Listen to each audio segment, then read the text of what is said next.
Hello everyone. So in this session, we are going to start a scalar and vector chapter, which is very important for your basics knowledge. Okay. So throughout the 11th and 12th, I will come across various types of vectors and its applications. So this chapter is very important for your basic knowledge. Okay. So start कर रहे हैं हम scalar and vector chapter.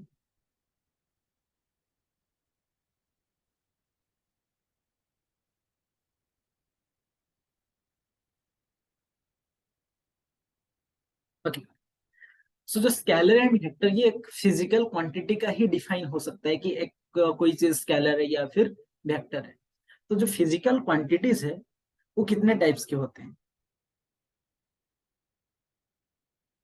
Physical quantity,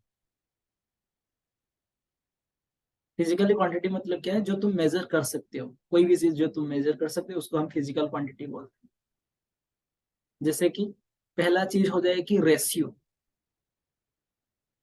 ratio मतलब जैसे कि physical quantity में refractive index आ जाए, relative permittivity आ जाए, इस सब को हम क्या बोलते हैं? रेशियो के अंदर जाते हैं। नेक्स्ट क्या आ सकता है? नेक्स्ट आ सकता है हम स्केलर बोल सकते हैं। तो स्केलर, नेक्स्ट आता है वेक्टर, इन दोनों को हम डिफाइन करेंगे।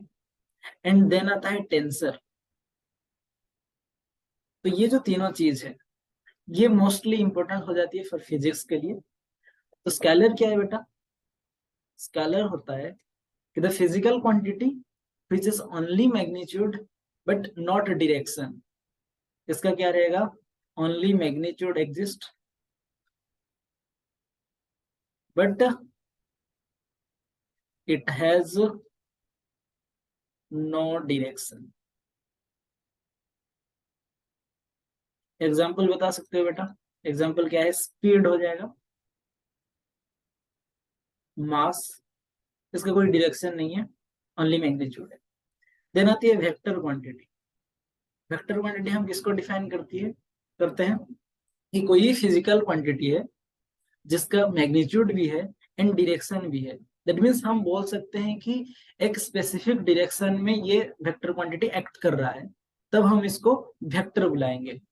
जैसे कि, तो डेफिनेशन लिख देते हैं, it has magnitude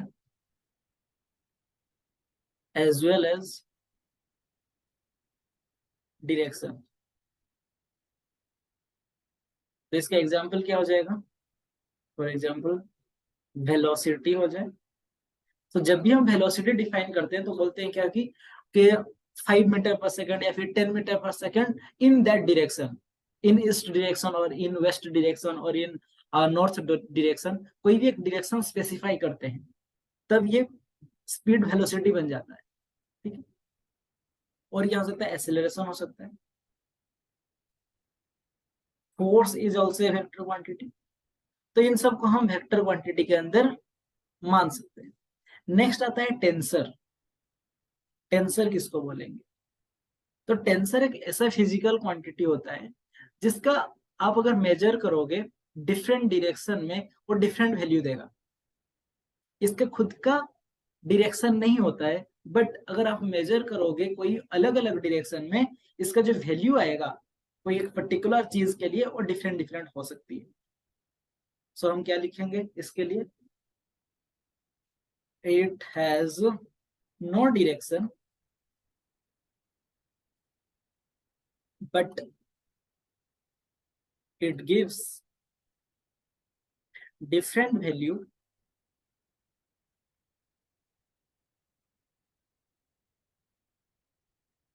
for different directions.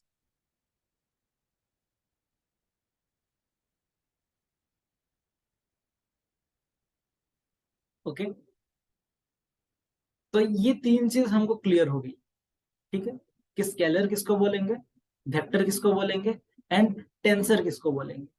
तो हमारा जो सिलेबस है स्पेसिफिकली हम स्केलर एंड वेक्टर के बारे में डिस्कस करेंगे, क्योंकि टेंसर आपका जो 11th-12th के सिलेबस में है नहीं। ओनली स्केलर एंड वेक्टर के बारे में पढ़ाया जाएगा।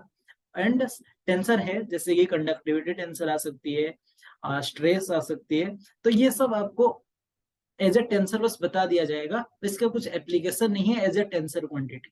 ओके, तो स्केलर एंड वेक्टर का वो एप्लीकेशन मिलेगा आपको थ्रू आउट द 11th-12th। तो हम ओनली स्केलर एंड वेक्टर में ही प्रोसीड करेंगे, ठीक है। तो स्केलर तो आप जान गए कि स्केलर किसको बोलते हैं, जिसका मैग्नीट्यूड ओनली होता है, डायरेक्शन नहीं होता है। एंड वेक्टर इसको बोलते हैं जिसका मैग्नीट्यूड भी होता है एंड डायरेक्शन भी होता है। तो जो वेक्टर है उसको हम रिप्रेजेंट कैसे करेंगे? स्केलर को तो हम बचपन से रिप्रेजेंट करते आ रहे हैं, जैसे कि 5 मीटर पर सेकंड हो जाए, स्पीड, मास 5 kg हो जाए, फिर 10 kg हो जाए। बट जो वेक्टर होती है उसका रिप्रेजेंटेशन हम कैसे करेंगे ये जाने नहीं, तभी जानेंगे कैसे हम रिप्रेजेंट कर सकते हैं एक वेक्टर क्वांटिटी को, ठीक है। तो हेडिंग दे देते हैं कि representation of vector.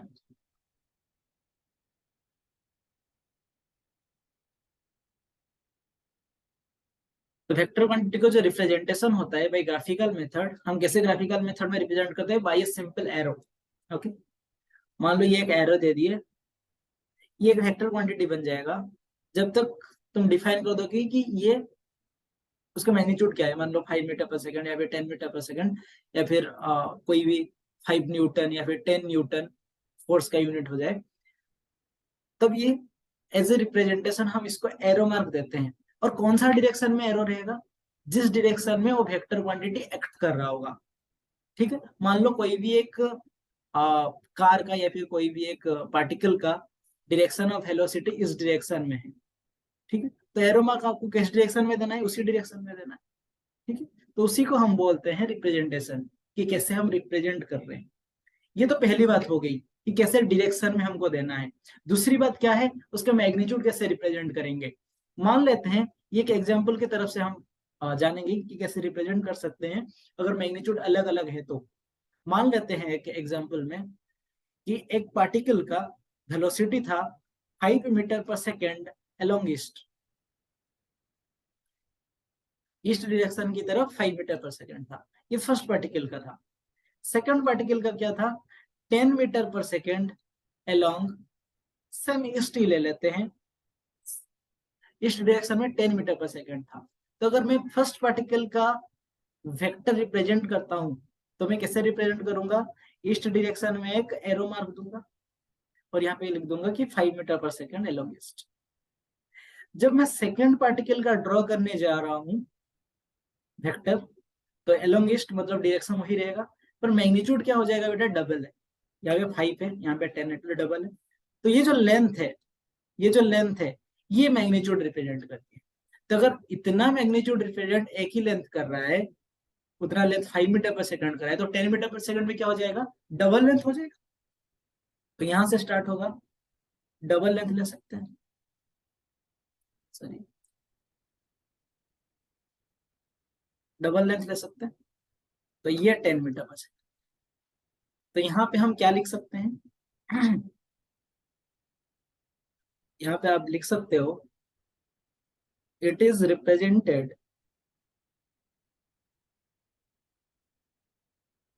by a straight arrow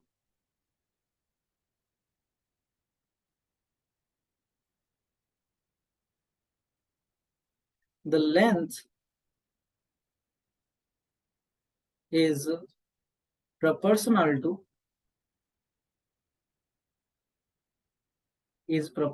to the magnitude of the vector quantity.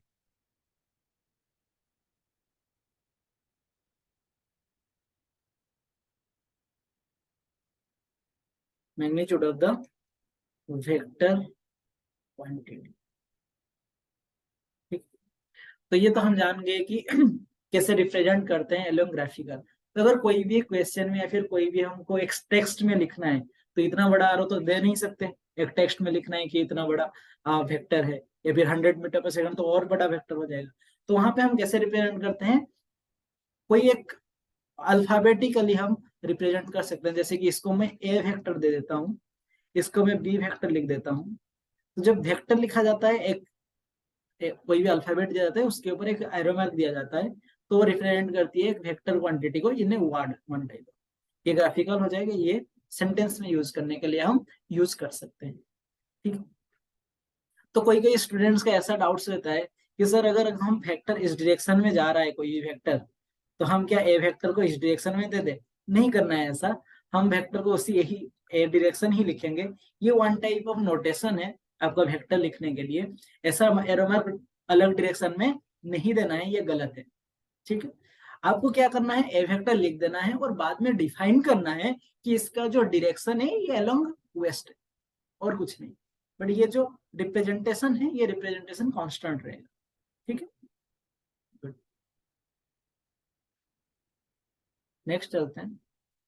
जब बात होती है कि हम कोई भी एक अलोंग ईस्ट या फिर अलोंग वेस्ट अलोंग साउथ ऐसे लेते हैं, तो हम कैसे रिप्रेजेंट करेंगे जब टेक्स्ट में लिखा होगा। ठीक है, तो मान लेते हैं कि कोई भी एक एग्जांपल लेते हैं। ये एग्जांपल क्या है, 5 मीटर पर second 60 degree of 60 degree sorry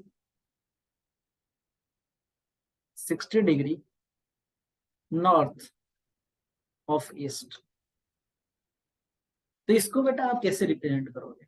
60 degree of north, sorry 60 degree north of east. इसका मतलब ये है कि पहले तो आप ड्रॉ कर लो, ये नॉर्थ डायरेक्शन हो जाए, ये south direction, this is west direction, this is east direction.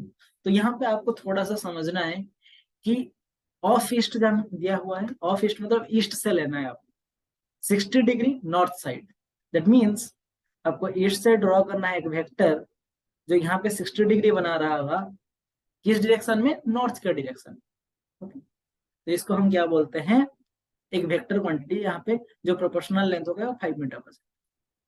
Similarly अगर मैं सेकेंड वेक्टर दे देता हूँ कि 10 मीटर पर second 30 degree east of south.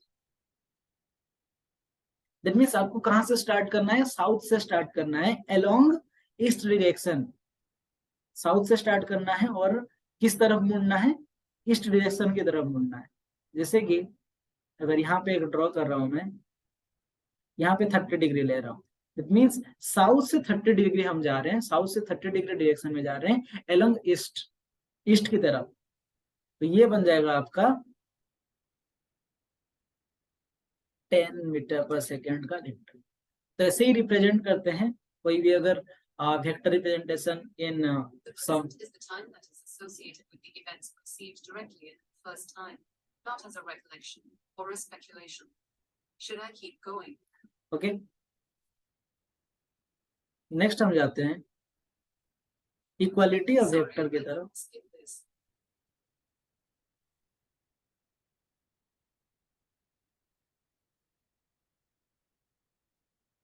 तो बेटा इक्वालिटी ऑफ वेक्टर क्या होता है?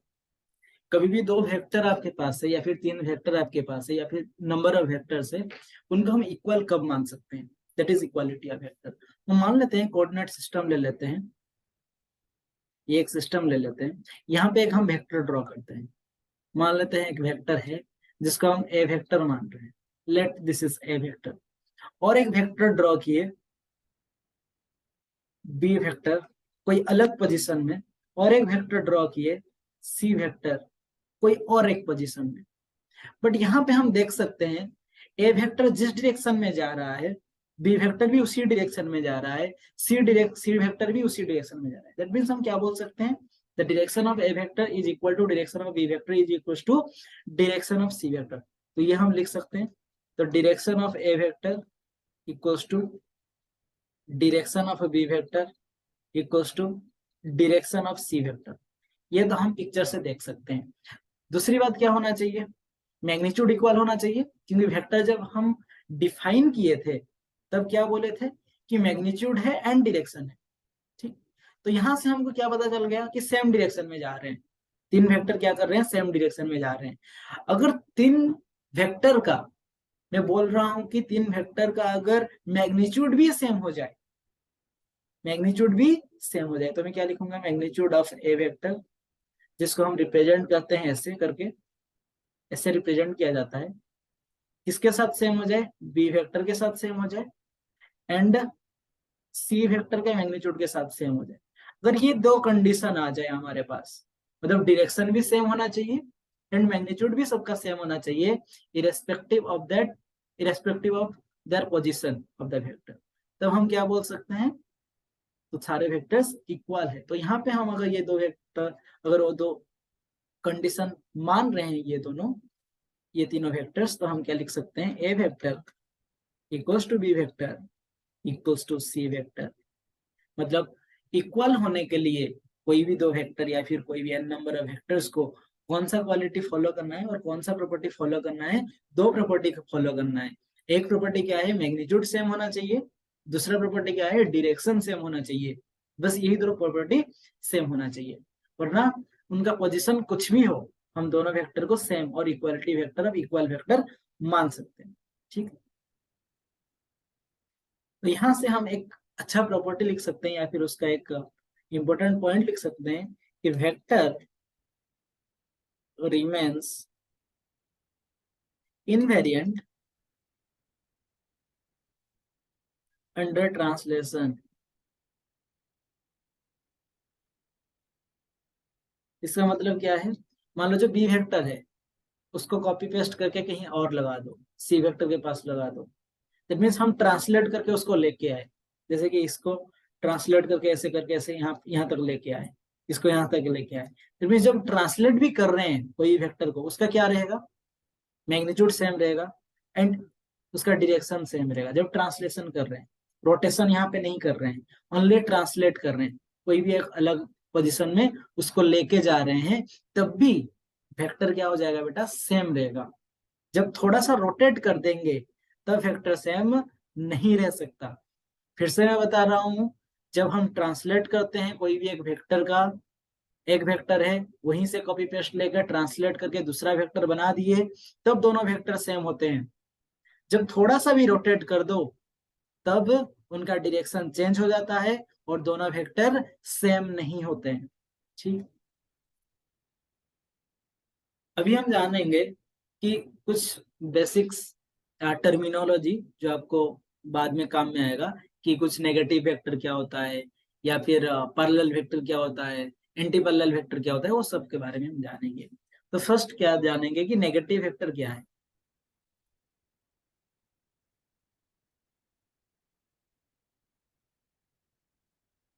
ठीक है, तो इसका जो डेफिनेशन है वो क्या बोलता है, two vectors are equal in magnitude but opposite in direction. Okay, लिख देते हैं, two vectors are equal in magnitude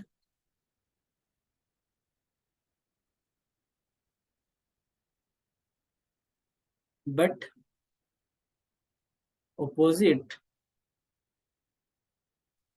in direction, then two vectors are known as negative vector of each other.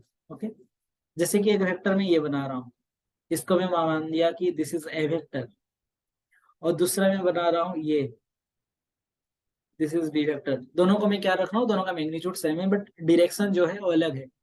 एक जा रहा है अलोंग ईस्ट, दूसरा जा रहा है along west, that means direction दोनों का बिल्कुल अपोजिट है।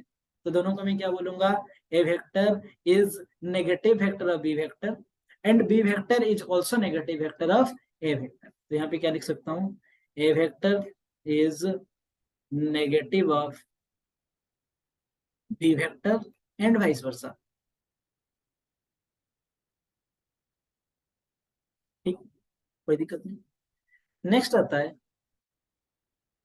Parallel and anti parallel vector.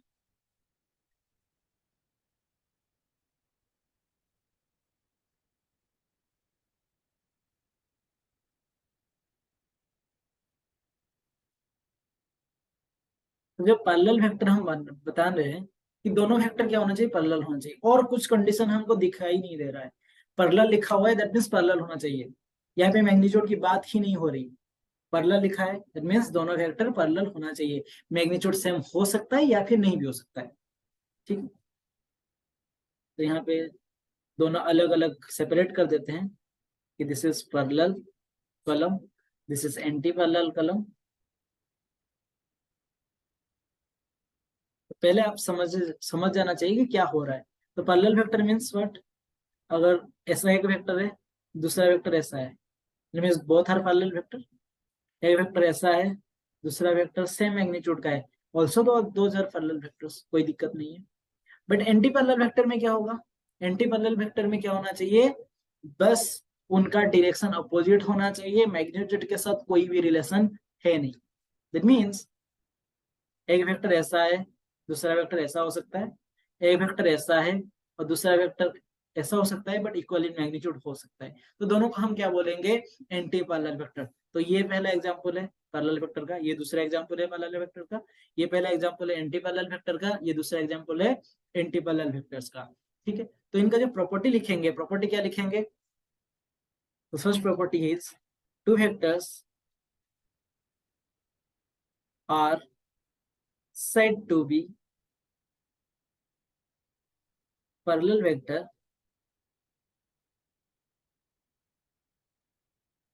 when both have same direction, both have same direction। यहाँ पे क्या लिखेंगे, two vectors are said to be anti-parallel vector when both have opposite direction।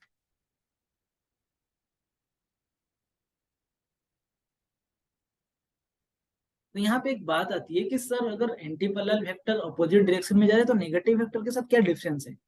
It means negative vector हम जब discuss किए थे यहाँ पे, वहां पे क्या था, अपोजिट डायरेक्शन भी होना चाहिए था एंड मैग्नीट्यूड इक्वल होना चाहिए था, तभी जाके नेगेटिव वेक्टर हो रहा था।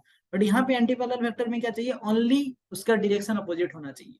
तो मैं क्या लिख सकता हूँ, every negative vectors are anti parallel vectors but inverse is not true. ठीक है, तो यहाँ पे लिख सकते हैं every negative vector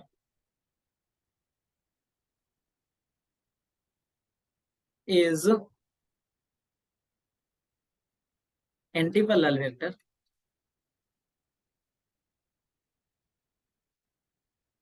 but inverse is not true। Okay, next हम क्या आ सकते हैं, जब हम बात करते हैं पैरेलल एंड इक्वल वेक्टर के बीच क्या क्या डिफरेंसेस है, तो क्या होता है, इक्वल वेक्टर में क्या था बेटा, डायरेक्शन एंड मैग्नीट्यूड दोनों सेम था।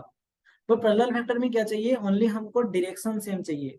तो यहाँ पे हम सेम लिख सकते हैं कि every equal vectors are parallel vector but inverse is not true. So every equal vector are parallel vectors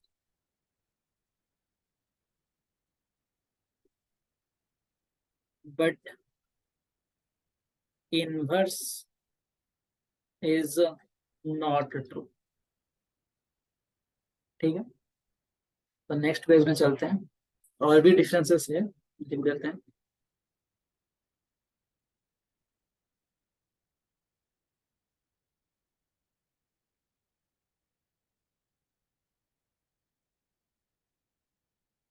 next क्या है, अगर आप पैरेलल वेक्टर को रिप्रेजेंट कर रहे हो दूसरे एक पैरेलल वेक्टर के टर्म्स में, जैसे कि ये एक वेक्टर हो गया, मान लेते हैं ए वेक्टर, दूसरा वेक्टर ये मान लेते हैं दिस इज बी वेक्टर। तो A vector and B vector both are parallel vectors, इसमें कोई दिक्कत नहीं है। तो हम क्या कर सकते हैं, हम लिख सकते हैं कि B vector is scalar multiple of A vector. ये लिख सकते हैं ना, स्केलर मल्टीपल हम क्यों लिख रहे हैं, मान लीजिए एक 5 मीटर पर सेकंड है या फिर एक 7 मीटर पर सेकंड है। तो हम एग्जांपल ले लेते हैं कि एक है 5 मीटर पर सेकंड का वेक्टर, दूसरा है 7 मीटर पर सेकंड का वेक्टर। दोनों का क्या है बेटा, डायरेक्शन सेम है। अभी हमको क्या लेना है, मैग्नीट्यूड। तो मैं क्या लिख सकता हूँ, दिस इज, मान लेते हैं this is B vector, this is A vector. तो यहाँ पे मैं लिख सकता हूँ कि B vector equals to B vector equals to 7/5 of A vector. ये लिख सकता हूँ क्योंकि ए वेक्टर का मैग्नीट्यूड कितना है, 5 है। यहाँ पे 5 आ जाएगा तो 5 5 कैंसिल हो जाएगा, तो बी वेक्टर का मैग्नीट्यूड कितना हो जाएगा, 7, और बी वेक्टर का मैग्नीट्यूड 7। तो ये जो k है, k क्या होना चाहिए, एक स्केलर क्वांटिटी होना चाहिए। तो k इज ए स्केलर। तो ऐसे हम रिप्रेजेंट कर सकते हैं कोई भी तो पैरेलल वेक्टर को। सिमिलरली एंटी पैरेलल वेक्टर को हम रिप्रेजेंट कर सकते हैं, कैसे रिप्रेजेंट करेंगे, B vector equal to minus k. Minus जब देते हैं इसका मतलब ये होता है कि हम नेगेटिव रिप्रेजेंट कर रहे हैं। मतलब कोई भी एक वेक्टर में जब मैं -1 मल्टीप्लाई कर देता हूं तो उसका डायरेक्शन क्या हो जाता है बेटा, ऑपोजिट हो जाता है। ये याद रखना है आप, ठीक है। तो ये मान लेते हैं एक ए वेक्टर था और बी वेक्टर कुछ ऐसे हैं। तो इनको कैसे रिप्रेजेंट किया जाता है, B vector is some scalar multiple of A vector, एक क्या होना चाहिए, एक स्केलर क्वांटिटी होना चाहिए, ठीक है। गुड। तो यहाँ पे कंडीशन आ जाती है, अगर k इक्वल टू 1 हो जाए, k इक्वल टू 1 हो जाए मतलब b का वेक्टर एंड a का वेक्टर इक्वल हो जाए, तब भी हम क्या बोल सकते हैं इसको, दैट मींस उनका जो मैग्नीट्यूड है वो क्या हो जाए, इक्वल हो जाए। तो this is a vector, this is b vector, तो इनको, इस वेक्टर को हम क्या बोलते थे, इक्वल वेक्टर बोलते थे। तो these are equal vector. So when k equal to 1 the parallel vector turns out to be equal vector. और यहाँ पे अगर k इक्वल टू 1 हो जाए तो यहाँ पे क्या हो जाएगा, ये वेक्टर हो जाएगा और दूसरा भी वेक्टर ये हो जाएगा।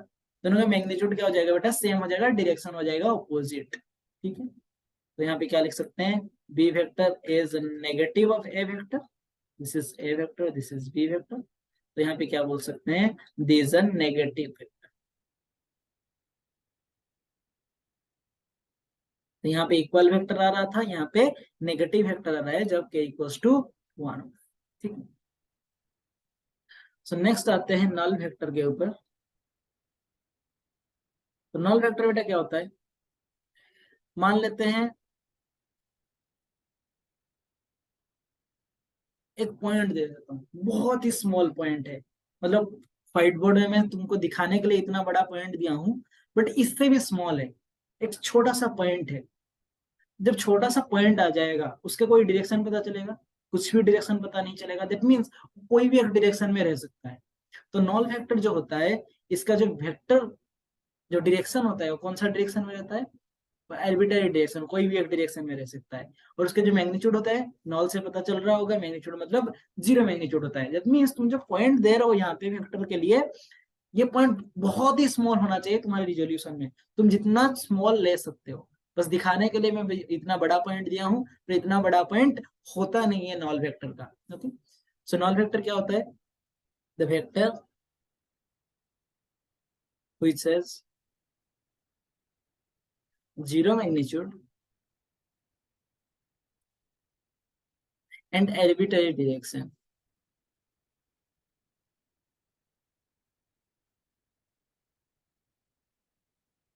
This is known as null vector.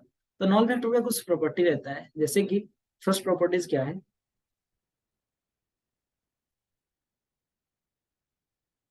अगर मैं एक वेक्टर को उसका नेगेटिव वेक्टर के साथ ऐड कर देता हूँ, मीन्स एक वेक्टर था, दूसरा वेक्टर करके नेगेटिव करके उनको ऐड कर दिया, तो क्या बन जाएगा, नॉल वेक्टर बन जाएगा। और इसको रिप्रेजेंट कैसे करते हैं, जीरो वेक्टर देके ऐसे रिप्रेजेंट किया जाता है। सेकंड, अगर मैं एक वेक्टर के साथ नॉल वेक्टर को ऐड करता हूँ तो क्या होगा, कुछ फर्क पड़ने वाला है नहीं, हमको ऐड कर रहे हैं तो ये वेक्टर रहेगा। तीसरा, अगर मैं कोई एक वेक्टर से नॉल वेक्टर को मल्टीप्लाई कर रहा हूँ तो क्या हो जाएगा, जीरो हो जाएगा। तो जैसे हमारा स्केलर का प्रॉपर्टी फॉलो होता है जीरो के लिए कि ए मतलब 1 + 0 = 1, 1 - 1 = 0, तो ऐसे ही सेम टाइप का प्रॉपर्टीज यहाँ पे फॉलो होती है for knoll vector only, for only knoll vector, और किसी के लिए नहीं है, ठीक। तो ये फिजिकल मीनिंग क्या लगाती है, so what is the physical meaning of null vector. Physical meaning बोलते हैं represents the position vector of the origin. Okay, क्योंकि ओरिजिन जो होता है वो एक वन स्मॉल पॉइंट होता है और उसी का पोजीशन वेक्टर को रिप्रेजेंट करता है। दैट मींस हम जो ओरिजिन से ही वेक्टर कैलकुलेट करते हैं हमेशा, जब आप हम बताएंगे पोजीशन वेक्टर क्या होती है, तब हम बताएंगे कि हमको एक ओरिजिन लेना पड़ता है। तो जो ओरिजिन जहां से हम लेते हैं उसी का अगर कोई पोजीशन वेक्टर निकालू तो क्या आएगा, नॉल वेक्टर आएगा, ठीक है। तो हम पोजीशन वेक्टर थोड़ा देर में बाद में डिस्कशन करेंगे, तो यहाँ पे हम लिख लेते हैं। It represents the position vector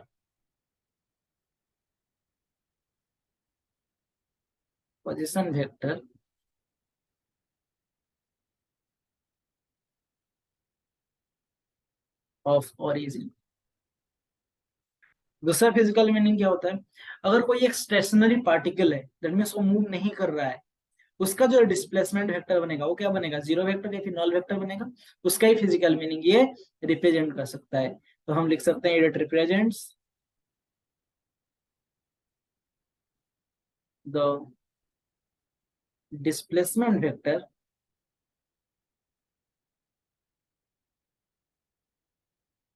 of a stationary particle.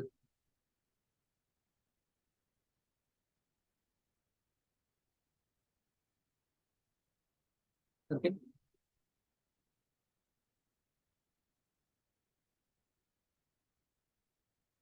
ठीक। तो नेक्स्ट आता है कि अगर कोई भी एक वेक्टर क्वांटिटी को हम कोई भी एक स्केलर से मल्टीप्लाई कर दिए तो हमको क्या मिलने वाला है। तो प्रॉपर्टी लिखते हैं मान लो, so multiplying scalar with a vector, तो क्या हो जाएगा, मान लेते हैं हमारे पास एक ए वेक्टर है, ठीक है, इसके साथ में 2 मल्टीप्लाई कर दिया तो क्या हो जाएगा, इसका जो मैग्नीट्यूड है वो 2 टाइम्स इंक्रीज हो जाएगा, बट डायरेक्शन में कुछ फर्क पड़ने वाला है नहीं। तो मैं अगर 2 मल्टीप्लाई कर रहा हूँ तो इसको हम क्या लिख सकते हैं, 2 टाइम्स ए वेक्टर। तो मैं जब भी मैं स्केलर एक मल्टीप्लाई करूंगा कोई भी एक वेक्टर के साथ तो उस किस में फर्क पड़ने वाला है, ओनली मैग्नीट्यूड में। तो चेंज कौन होगा, only magnitude changes, only magnitude changes, direction के ऊपर कोई भी फर्क पड़ने वाला है नहीं अगर आप स्केलर मल्टीप्लाई कर रहे हो तो। ठीक है, कोई दिक्कत नहीं इसमें। ठीक, तो ये बस एक छोटा सा प्रॉपर्टी था। ठीक है, नेक्स्ट हम देखेंगे कि एंगल बिटवीन 2 वेक्टर्स हम कैसे कैलकुलेट कर सकते हैं। तो ये मोस्ट इंपोर्टेंट है आपके लिए, थोड़ा गौर कीजिएगा। एंगल बिटवीन 2 वेक्टर्स, ठीक। तो यहाँ पे एक बात बताते हैं कि ये एक मान लेते हैं वेक्टर है ए वेक्टर, ये जो पार्ट होता है इस पार्ट को हम बोलते हैं tail part of A vector, और ये जो पार्ट होता है ये पार्ट को हम क्या बोलते हैं, head part of A vector. ठीक है, तो एक को बोलते हैं टेल और एरो वाले पार्ट को क्या बोलते हैं, हेड। ठीक है, सो जब भी हम एंगल बिटवीन 2 वेक्टर्स कैलकुलेट करते हैं तो हमको क्या लेना है, स्मॉलेस्ट एंगल लेना है, उसका रूल लिखवा देते हैं। तो पहला रूल क्या है, पहला रूल लेना है कि either head to head touch कराना है या फिर टेल टू टेल टच कराना है, ये पहला रूल है।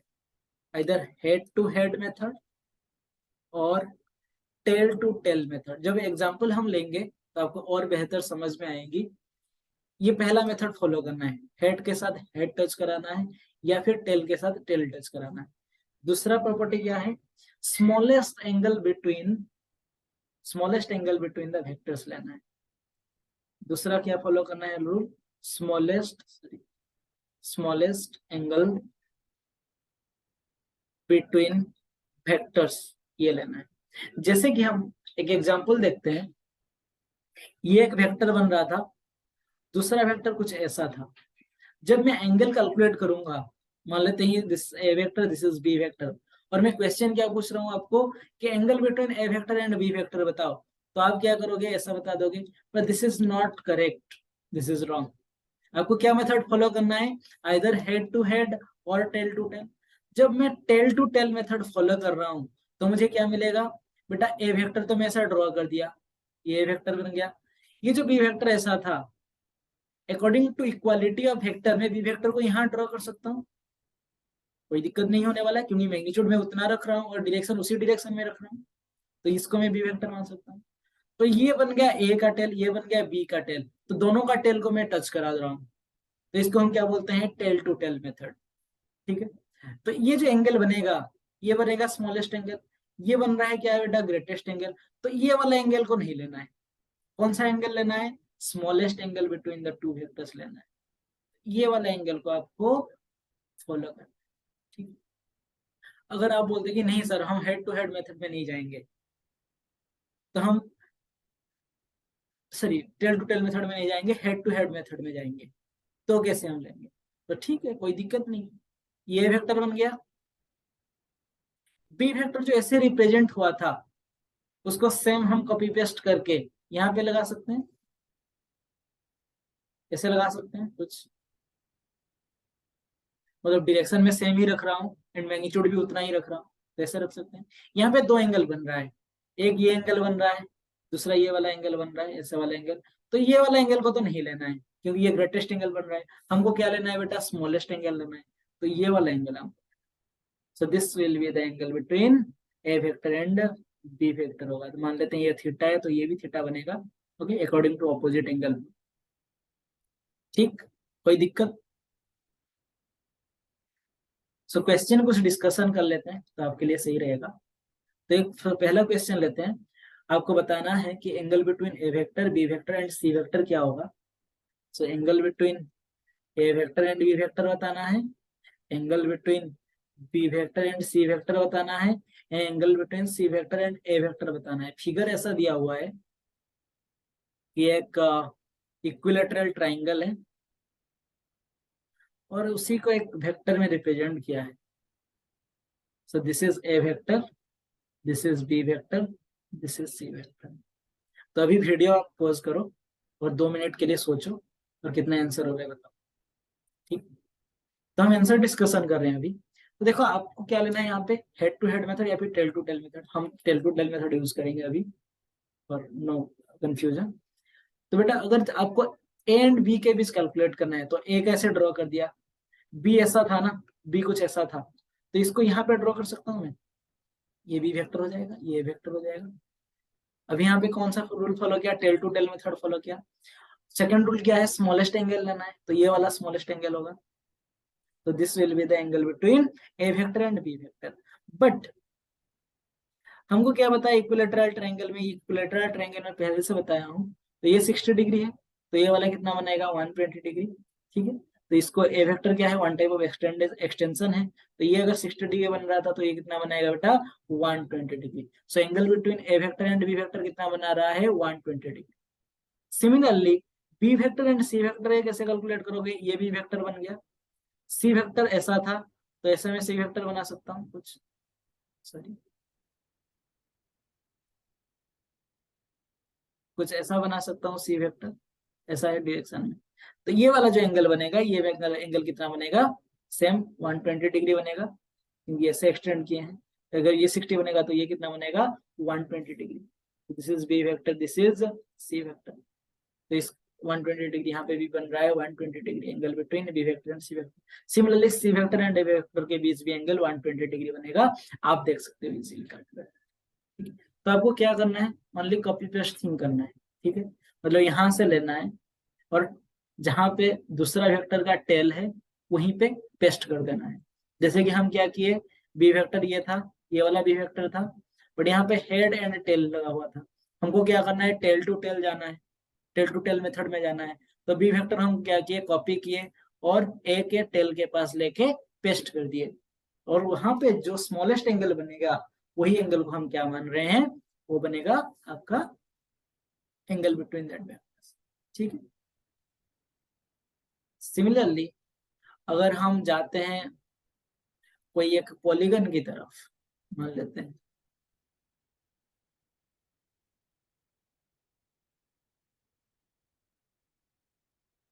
तो दिस वेक्टर्स के, वो कोई भी दो वेक्टर्स के बीच एंगल कितना बनेगा। मान लो ये एक हेक्सागन है ऑफ इक्वल लेंथ से,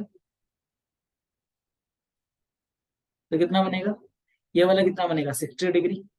तो इसको थोड़ा एक्सटेंड कर दो, तभी जाकर टेल टू टेल मेथड हो पाएगा। मतलब ये वेक्टर को मैं लेके कहाँ रख दिया, यहाँ पे रख दिया, तो ये वाला एंगल कितना बनेगा, ये वाला एंगल जितना बनेगा वही बनेगा आपका एंगल बिटवीन टू वेक्टर्स। तो ये बन रहा था 60 डिग्री, तो ये भी 60 डिग्री, तो ये कितना बनेगा बेटा, सॉरी 60 डिग्री। सो यहाँ पे क्या हो रहा है, angle between two vectors is 60 degree. Okay, no problem. Next question पे जा रहे हैं। मान लेते हैं एक सर्कल है,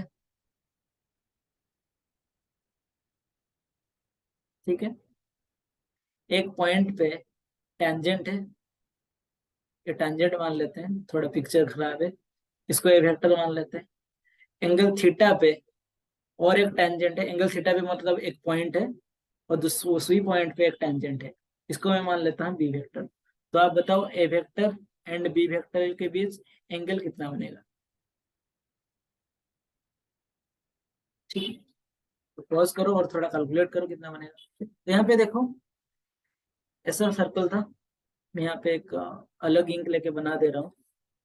तो ये वहां था ए वेक्टर, तो इसको लेके मैं यहाँ रिप्रेजेंट कर सकता हूँ, या फिर बी वेक्टर को लेके यहाँ पे आ सकते हो, आपका मर्जी, कोई दिक्कत नहीं है। तो ये हो जाएगा क्या बेटा, ए वेक्टर। हमको क्या लेना है, ए वेक्टर एंड बी वेक्टर के बीच एंगल लेना है। तो ये वाला एंगल बनेगा कितना, वही एंगल है ए वेक्टर एंड बी वेक्टर के बीच एंगल। तो बेटा देखो, ये कितना था, ये है 90 डिग्री। ओके, ये है एंगल थीटा। इसको अगर थोड़ा सा एक्सटेंड करोगे तो ये भी बनेगा आपको क्या, 90 डिग्री। तो ये एंगल थीटा था, तो यहाँ पे ये एंगल कितना बनेगा, थीटा। तो ये वाला एंगल कितना बनेगा बेटा, 90 माइनस थीटा। और ये वाला पॉइंट 90 डिग्री है, तो ये वाला एंगल कितना बनेगा, ये वाला एंगल बनाएगा only theta. That means angle between A vector and B vector is theta.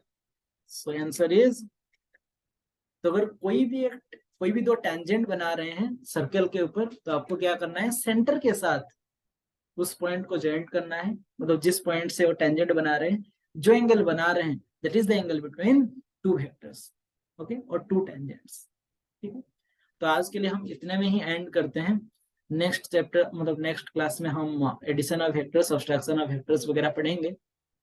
ठीक है, सो नेक्स्ट क्लास के लिए थोड़ा तैयार होकर आना है आपको। Thank you.